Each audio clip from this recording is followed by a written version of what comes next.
Ladies and gentlemen, I'm so delighted, first of all, to welcome you to Strathmore Business School and to Strathmore University. My name is Mwangi. I happen to be the Dean of the Business School, which is one of the schools in the Strathmore University.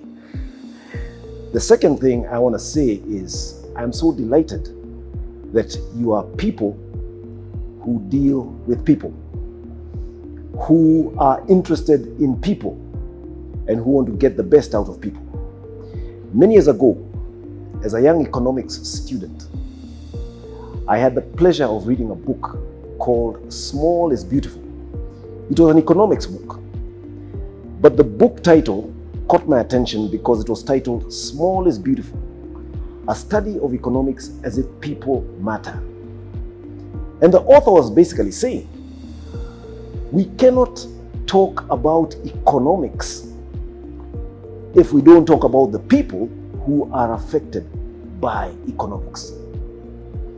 This summit is so relevant today because in the HR profession, we are basically saying we cannot talk about business or organizational success without thinking about the people who make that possible. And you are the people who should be interested or who are interested in this idea of people. In fact, in this university of ours, we have what we call a people and culture department because we felt we've got to mention the word people. So just like the late E.F. Schumacher wrote an economics book and said, a study of economics as if people matter, I want to emphasize that, first of all, we've got to recognize that we are working with people. Human beings. The most important resource in this planet is the people. I also just want to add and say, there are three things that enables these people to become effective in the workplace. And those three things are very simply, number one, the knowledge that they possess.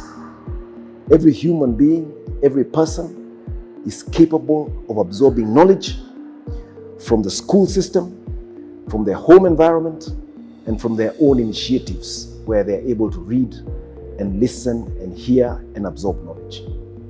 That's number one. So they come to organizations with a particular amount of knowledge.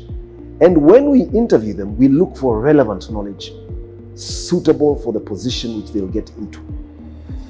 Now, when they get into organizations, we give them the tools that will enable them to apply their knowledge effectively in line with the visions and missions we have in our organizations.